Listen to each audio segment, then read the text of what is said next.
네, 참 이렇게 세례가 은혜가 있고 또 하나님께서 역사하시니 얼마나 감사한지 모르겠습니다. 또 우리 VIP 또 여러분 섬기시는 모습 보면서 참 하나님께서 너무 좋아하신다, 너무 행복해 하시겠다, 그 하나님 마음 느껴졌습니다. 여러분 좋은 거 발견하거나 맛집 찾으시면 어떻게 하세요? 혼자만 알고 드세요? 아니면 얘기하세요? 얘기하죠. 네. 그런데 아무한테나 대고 얘기하세요? 막 길거리 가는 사람한테 있잖아요. 제가 저기 너무 맛있어 갔는데 한번 가보세요. 그럼 봐보죠. 네, 내가 좋아하는 사람한테, 내가 마음이 있는 사람한테 기왕에 먹는 거, 네, 맛집 가서 먹으라고 이렇게 얘기를 하죠. 우리가 예수님을 전할 때 비교는 안 되겠지만 뭐 이런 형태가 있는 것 같아요. 우리가 VIP를 섬기고 또 우리가 이렇게 사람들에게 예수님을 말하는 이유는 뭐 이것 말해서 우리가 천국 가고 그건 두 번째 문제고요. 정말 내가 좋아서 내가 이분을 만났더니 내 인생에 그렇게 안 풀리던 고민과 눈물과 아픔을 하나님께서 만져주시고 해결한 게 너무 고마워서 같은 고통 가운데 사는 사람들이 짠해서 그 사람들에게 이제 말을 전하는 거죠. 그런데 이제 이 예수님이 누군가 이제 이걸 잘 보여주는 게 이 마태, 마가, 누가, 요한에 있습니다. 그래서 우리가 전하는 이 예수님, 또 내가 만난 예수님의 또 다른 은혜의 모습을, 또 다른 생각하지 못했던 예수님의 따뜻한 모습을 계속 발견해 갈 수가 있는 것 같아요. 저는 예수님 모습 중에 가장 인상적이었던 것 중에 하나가 오늘 이 본문에 나오는 나인성으로 들어가시는 예수님이셨습니다. 제가 목회하고 사역하는 동기 중에 또 한 부분에 이 나인성의 과부 같은 나를 직접 찾아오시고 그냥 지나갔으면 끝났을 일을 오셔서 생각하지 못했던 일들을 해주셨던 예수님. 그런데 예수님이 아무한테 이렇게 하시는 게 아니더라고요. 이제 제가 다음번에는 7장 앞부분을 또 한번 설교할 기회가 있으면 좋겠는데요. 7장 1절을 여러분 성경을 다 펴셔야 돼요. 성경 다 펴십시오. 네, 왜냐하면 말씀은 문맥이 중요합니다. 도대체 이 일이 왜 생겼고 어떤 일 다음에 생겼는가를 여러분이 파악하는 게 굉장히 중요해요. 제 목표는 딱 하나입니다. 뭐 이렇게 오해하지 마시고 들으세요. 제 목표는 여러분이 제가 필요 없는 게 제 목표예요.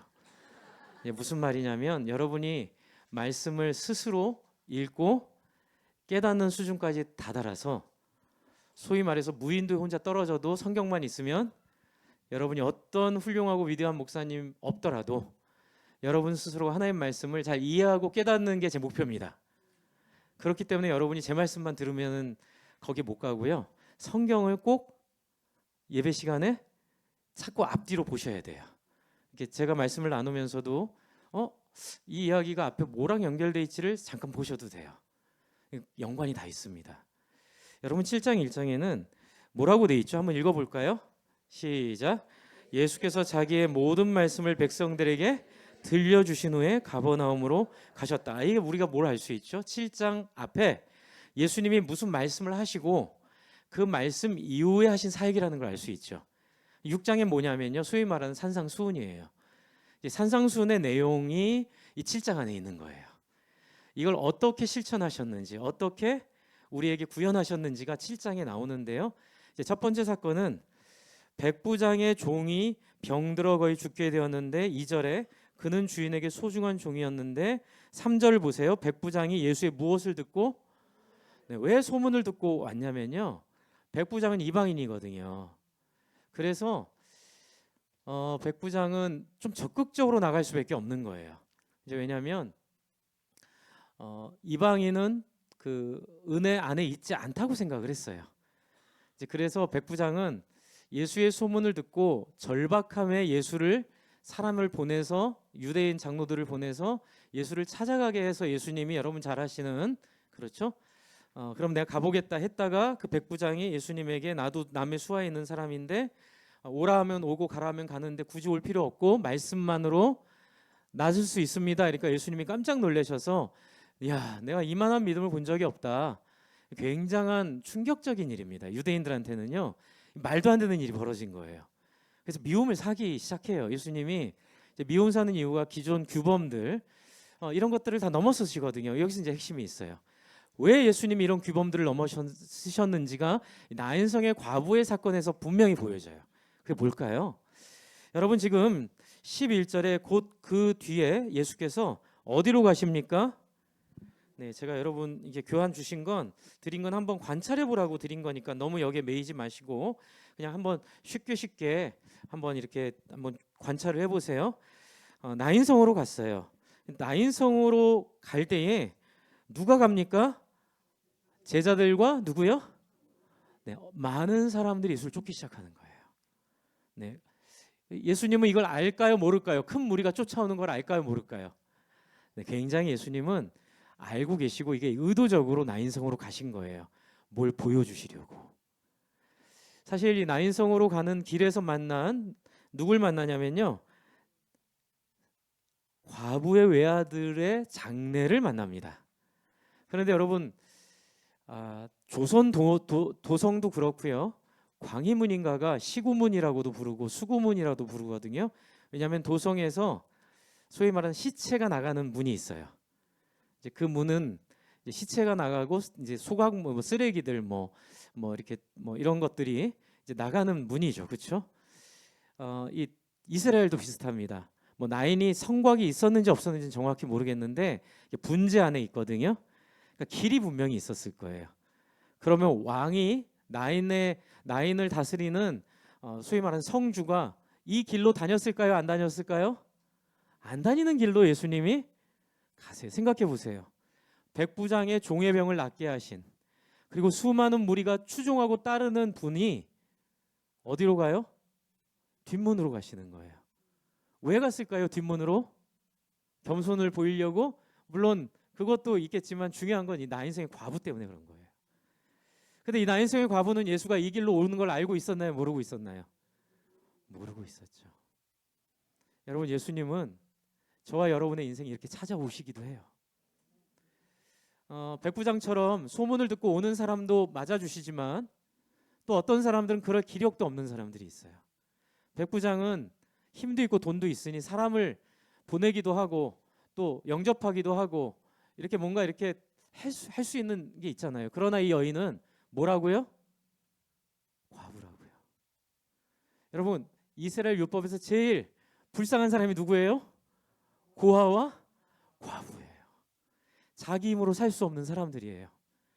이 당시는 남성 중심의 사회이기 때문에 남자가 없는 여자는 아무도 보호를 안 해줍니다.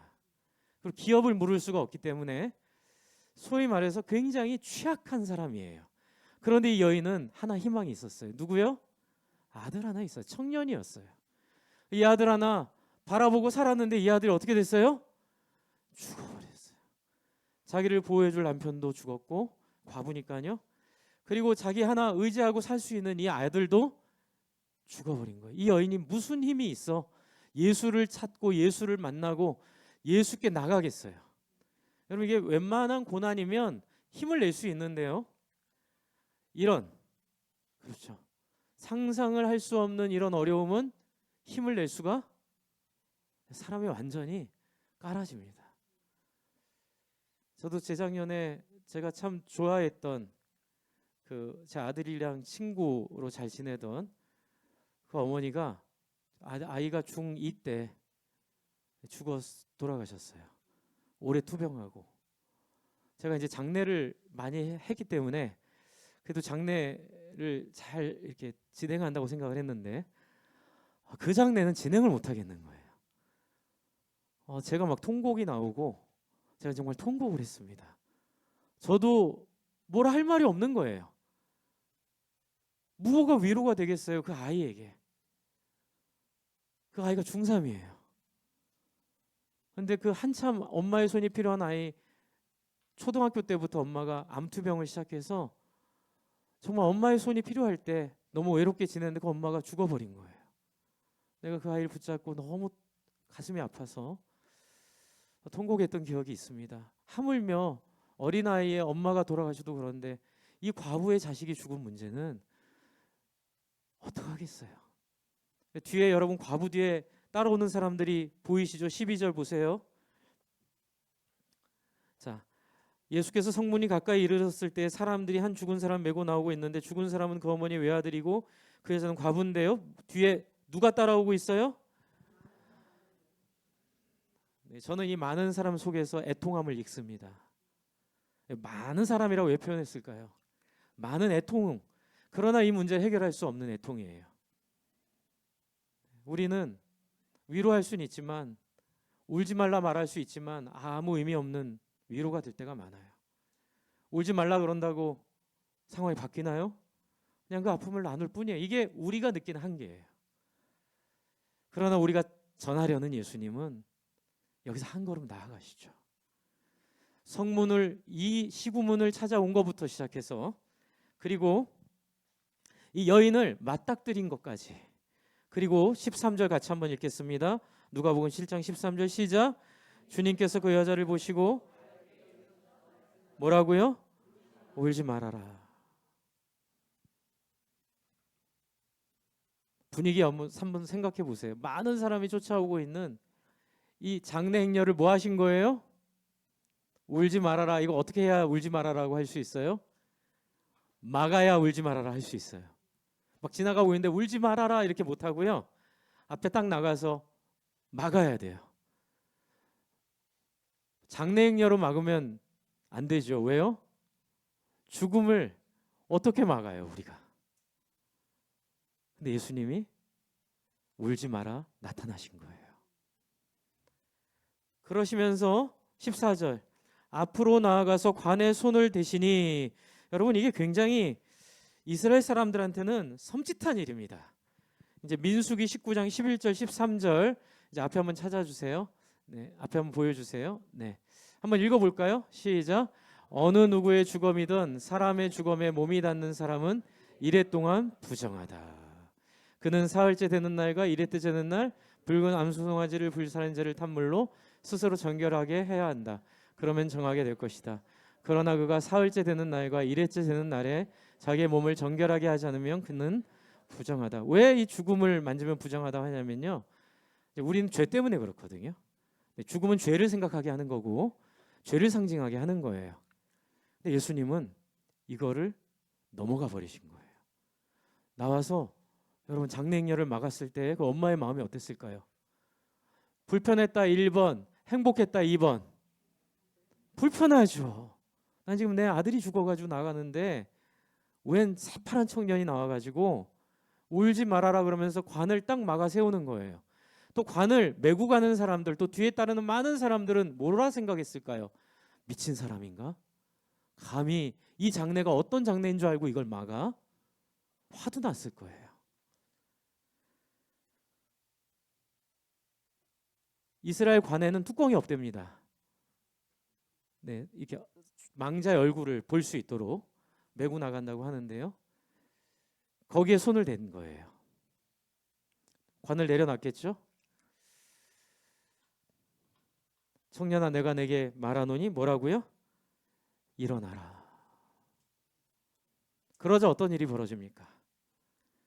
15절 같이 읽겠습니다. 시작. 그러자 죽은 사람이 일어나 앉아서 말을 하기 시작하였다. 예수께서 그를 그 어머니에게 돌려주셨다.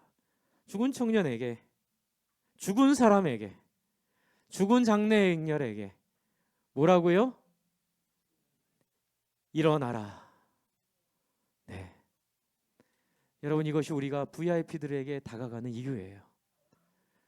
여러분 우리가 VIP가 가는 이유는 예수님의 발걸음으로 가는 겁니다. 절망적인 죽음의 장례행렬 가운데 소망이 없어 울고 통곡하고 있는 그들에게 처음에는 무례해 보이죠. 처음에는 어색해 보이죠. 그러나 우리는 알고 있죠. 우리는 우리가 가는 게 아니라 예수의 이름으로 갑니다. 이 마음으로 갑니다. 그래서 낮은 곳, 절망적인 곳, 이런 자리에 가서 우리는 세상이 상상하지 못하는 청년아 내가 내게 말하노니 일어나라.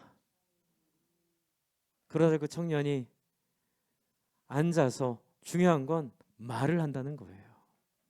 너무나 확실한 생명, 너무나 확실한 소생. 혹시 여러분의 마음속에 죽음이 있나요? 오늘 예수님이 오셨습니다. 그리고 여러분의 고통 가운데 찾아오셨고 여러분의 그 자리에 기꺼이 함께 하십니다. 제가 참 좋아하는 영화가 자산어부라는 영화입니다. 참 기독교적인 정신이 많이 있어요. 그 중에 맨 마지막에 창대라는 그 정약용 선생님 맞죠? 정약전이죠. 네, 제 아내 눈치를 봤습니다. 네, 정약전이네요. 네, 정약전. 네, 정약전 그 선생님의 키운 제자잖아요, 그렇죠? 근데 그 제자한테 편지를 쓰고 죽어요. 근데 제가 어제도 봤어요. 어제도 뒷부분만 너무 생각이 나서요. 창대야, 학처럼 사는 것도 좋지만 흙탕물, 더러운 물 튀어도 마다하지 않는 검은색 무명 자산으로 사는 것도 나쁘지 않다. 여러분, 예수님이 그런 분이세요. 우린 다 학처럼 사는 걸 꿈꾸지만요, 예수님은 검은색 흙탕물 튀겨도 마다하지 않는 검은색 무명천 자산으로 사는 거죠. 저는 저와 여러분의 마음속에 세상적인 기준으로 인해서 채우지 못한 눈물과 슬픔들, 또 그것마저도 잃어버리는 아픔들, 그것을 예수님께서 흙탕물, 구정물 마다하지 않고 우리에게 오셔서 저와 여러분의 손을 마주 잡으시며 내가 너에게 말한다. 일어나라. 회복되라. 또 중요한 증거가 그 다음에 있어요. 이 예수님이 이 청년을 일으킨 다음에 어떻게 하세요? 뿌이 하세요. 뿌이. 사람들한테 이 청년 막 내세우면서 내가 이 사람 살렸어. 이렇게 하세요? 안 하세요? 어떻게 하세요? 굉장히 중요한 행동입니다. 이 뒤의 행동이요.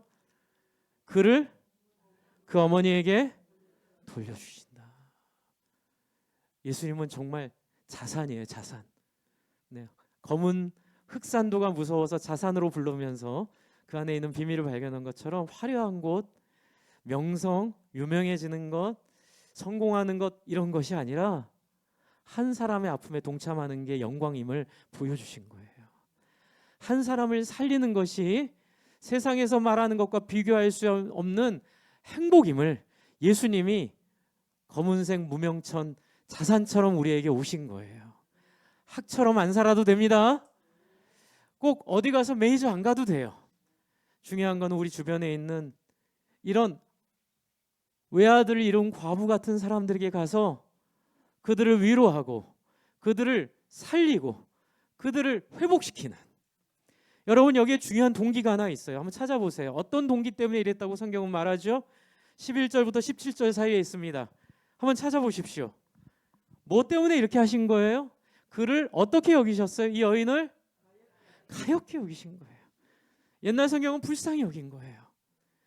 여러분, 우리의 생명은 긍휼에 있습니다. 뽐내고 자랑하고 성공하는 게 있는 게 아니라 다른 사람을 보면서 불쌍히 여기는 마음, 그게 하나님의 형상이에요. 우리 아이들에게 이 긍휼이 들어가면 잘 되리라 믿습니다. 이 세상을 살리는 인생이 될 것입니다. 여러분, 그래서 예수님은 불쌍히 여기고 긍휼히 여기는 자. 그래서 누가복음 6장 36절 38절에 있는 말씀 앞에 한번 보여주세요. 이건 6장에 하신 것 얘기예요. 그 얘기를 좀 실천하시는 거예요. 같이 읽을게요. 시작. 너희의 아버지께서 자비로우신 것 같이 너희도 자비로운 사람이 되어라. 또 다음 절 38절 시작. 남에게 주어라. 그리하면 하나님께서도 너희에게 주실 것이니 되를 누르고 흔들어서 넘치도록 후하게 되어서 너희 품에 안겨주실 것이다. 너희가 되질하여 주는 그 되로 너희에게 도로 되어서 주실 것이니라. 여러분이 하는 헌금, 여러분이 하는 헌신, 여러분이 나누는 나눔들은 하나님이 여러분에게 갚아주실 것들의 씨앗입니다.